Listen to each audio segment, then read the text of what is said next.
Dada la amplia diversidad que existe entre los parasites humanos, no es sorprendente que la patogenia de las enfermedades producidas por protozoos o helmintos sea altamente variable.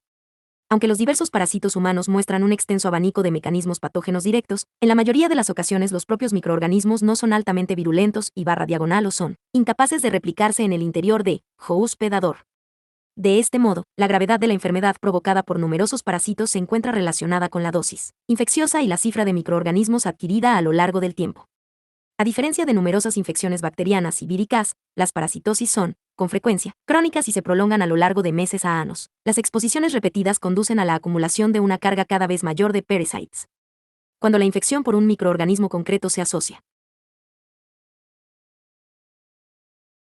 a una potente respuesta inmunitaria, existe de forma indudable una considerable contribución inmunopatológica en las manifestaciones de la enfermedad atribuidas a la infección. Los factores importantes asociados a la patogenicidad de los parasites se enumeran en el cuadro 691. Los parasites son casi siempre exógenos al hospedador humano y por este motivo, deben entrar en el organismo mediante ingesta o penetración directa a través de las barreras anatórnicas.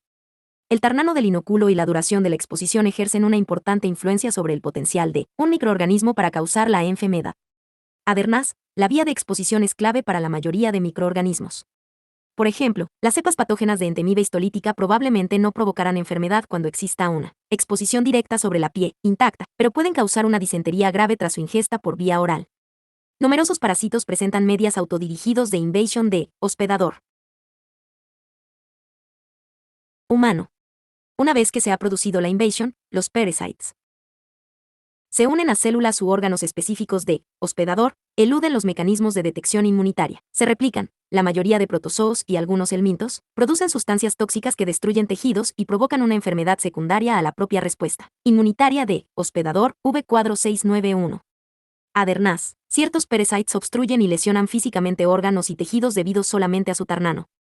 En este capítulo se exponen los factores que son importantes para la patogenicidad de los parasites y se proporcionan ejemplos de microorganismos y procesos patológicos relacionados con cada uno de estos factores.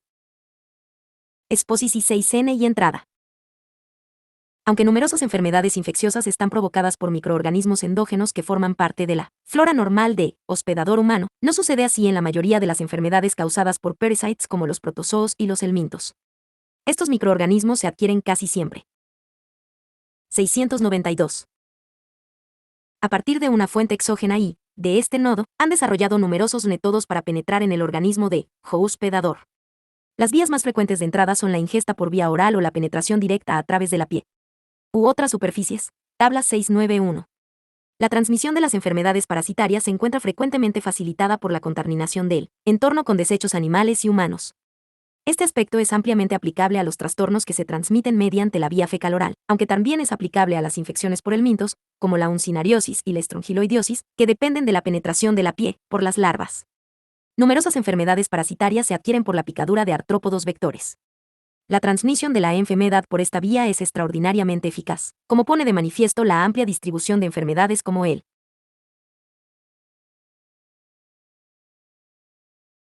paludismo, la tripanosomiasis y la filariasis. La tabla 691 ENU. Mera diversos parasites y sus vías de entrada.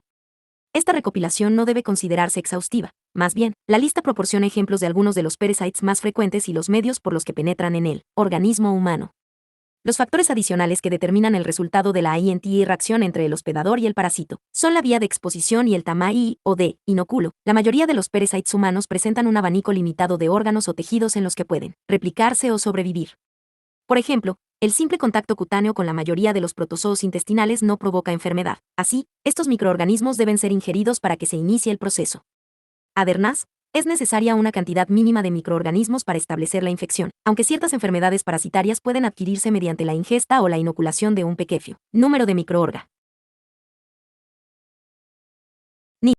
Normalmente se precisa un inóculo de mayor tamaño o mientras que un individuo puede contraer el paludismo por la simple picadura de un mosquito hembra infectado, normalmente se precisan inóculos mayores para producir enfermedades como la arnebiosis en el ser humano. Adhesión y replicasis 6N.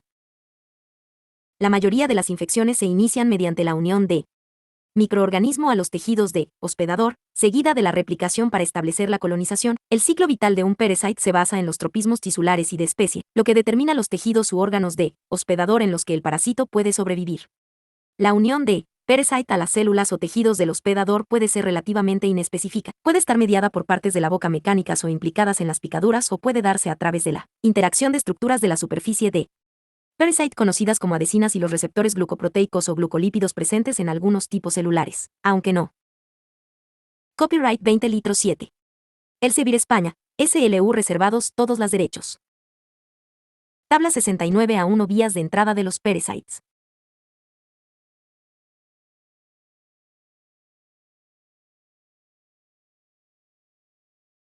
En otros. Entre las estructuras de superficie específicas que facilitan la adhesión de parasite figuran ciertas glucoproteínas de superficie, por ejemplo, glicoforinas A y B, los receptores de complemento, los componentes absorbidos de la cascada de complemento, la fibronectina y los conjugados de N-acetilglucosamina. En la tabla 692 se muestran ejemplos de algunos de los mecanismos de adherencia identificados en los parasites humanos. Histolítica es un buen modelo sobre la importancia de las adhesinas en la virulencia. La patogenia de la amebiosis invasiva depende de la adhesión de las amebas a la capa mucosa de colon, la unión de parasite al epitelio colónico y su lisis, así como de la presencia de células inflamatorias agudas y la resistencia de los trofozoitos amebianos frente a los mecanismos inmunitarios celulares o humoreles de defensa de hospedador. La adhesión amebiana a mucinas colónicas, células epiteliales y leucocitos se encuentra mediada por una lectina de superficie inhibida por la galactosa, GAL, o por la N-acetilgalactosamina, GALNAC. La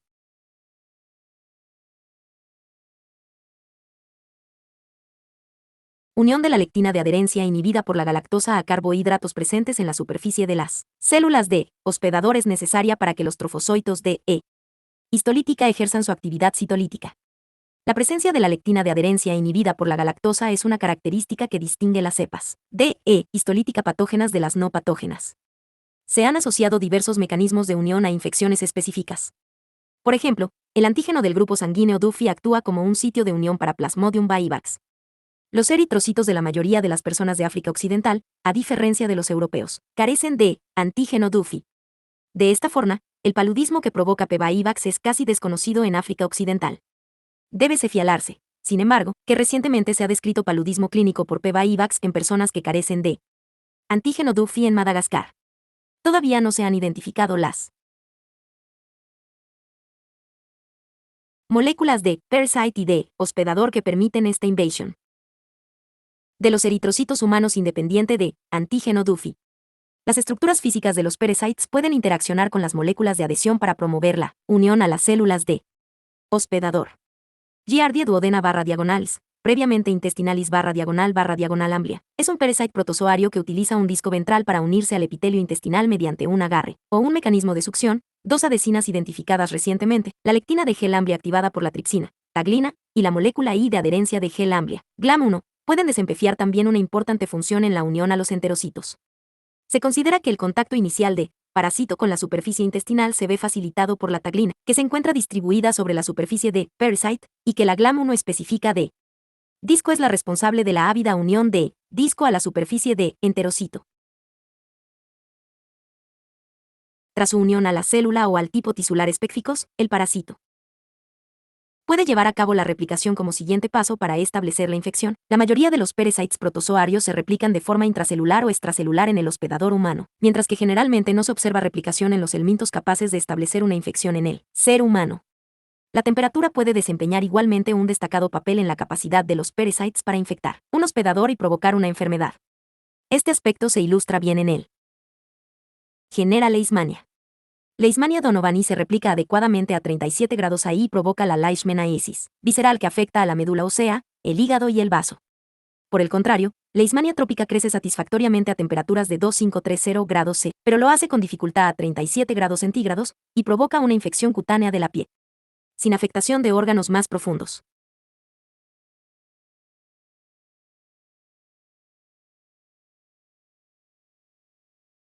Lesiones celulares y tisulares. Numerosos autores han sugerido que los productos tóxicos elaborados por los parasites protozoarios originan al menos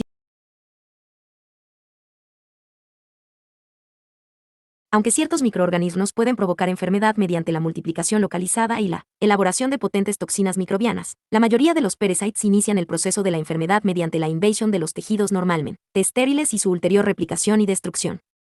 En general, no se conoce ningún caso de producción de toxinas con potencias comparables a las de las toxinas bacterianas clásicas, como la toxina del carbunco y la toxina botulínica, por parte de los protozoos y los helmintos. Sin embargo, las parasitosis pueden establecerse mediante la elaboración de productos tóxicos, lesiones tisulares mecánicas y reacciones inmunopatológicas, tabla 693. Q tabla 69A3. Algunos mecanismos patológicos.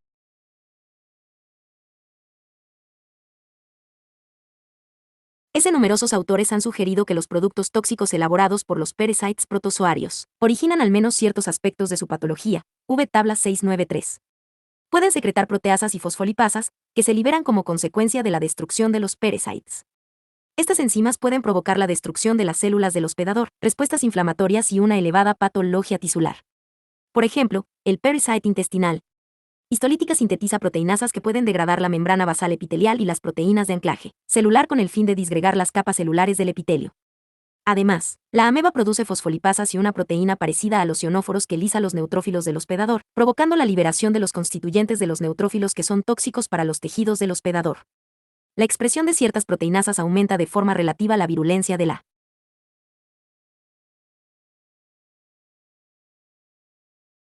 cepa de E. histolítica.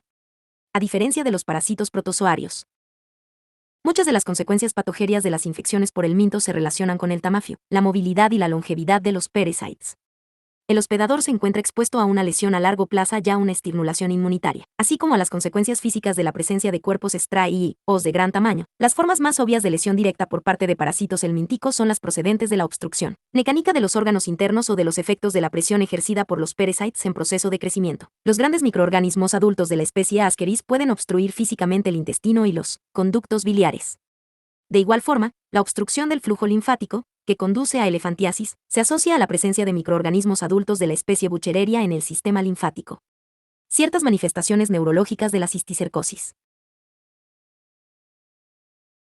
se deben a la presión ejercida por la lenta expansión de los quistes larvarios de Taenia solium en el sistema nervioso central, SNC, y los ojos.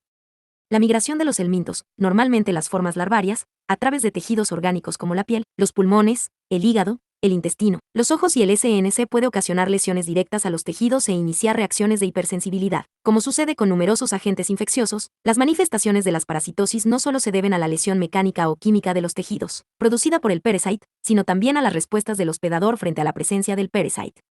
La hipersensibilidad celular se observa en la enfermedad helmíntica y en la protozoaria, tabla 694. Durante una parasitosis, los productos de las células del hospedador, como las citocinas y las linfocinas, son liberados desde las células activadas. Estos mediadores influyen en el comportamiento de otras células y pueden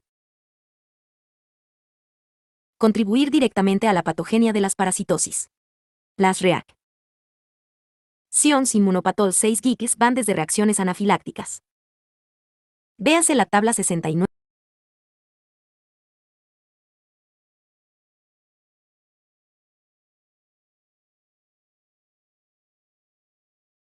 Agudas hasta reacciones de hipersensibilidad retardada mediadas por células, V tabla 694. Debido a que muchos parasites tienen una vida prolongada, numerosos cambios inflamatorios se convierten en irreversibles y originan cambios funcionales en los tejidos. Como ejemplos de este fenseismeno figuran la hiperplasia de los conductos biliares derivada de la presencia de gusanos trematodos hepáticos y la fibrosis extensa que conduce a la disfunción 6N hepática y genitourinaria habitual en la esquistosomia CR6 nica. La migrasis 6N de las larvas de helmintos a través de tejidos como la piel, los pulmones, el hígado, el intestino, el SNC y los ojos produce cambios inflamatorios de origen inmunitario en estas estructuras. Finalmente, las alteraciones inflamatorias CR6 nicas que se dan alrededor de parasites como Opisthorchis, Clonorchis, Sinensis y Schistosoma hematobium se han relacionado con la inducción 6N de modificaciones carcinomatosas en los conductos biliares y en la vejiga urinaria, respectivamente. Rotura, evasión e inactivasis 6N. De las defensas del hospedador. Aunque los procesos de destrucción 6N celular y tisular son con frecuencia suficientes para iniciar la enfermedad clínica, el parasite debe ser capaz de evadir el sistema inmunitario de defensa de hospedador para que se mantenga el proceso patol 6 GICO. Al igual que otros microorganismos, los parasites desencadenan respuestas inmunitarias humoreals y celulares. Sin embargo, los parasites son particularmente expertos en interferir en estos mecanismos de defensa o evitarlos. Tabla 695. Los microorganismos pueden modificar la especies 6N antigénica, como se observa en los tripanosomas africanos. La rápida variación 6N de la especie 6N de los antígenos en los glucocálices de estos microorganismos tiene lugar cada vez que el hospedador muestra una nueva respuesta humoral. Se han observado cambios similares en las especies de Plasmodium, Vivaceae y Giardia. Algunos microorganismos pueden producir antígenos que imitan a los antígenos de hospedador, mimetismo, o adquieren moléculas de hospedador que ocultan el lugar antigénico, enmascaramiento, y evitan su reconocimiento por el sistema inmunitario de hospedador. Numerosos parasites protozoarios eluden la respuesta inmunitaria al adoptar una localización 6N intracelular en el hospedador. Los microorganismos que residen en los MECR6 fagos han desarrollado una diversidad de mecanismos para evitar la muerte intracelular.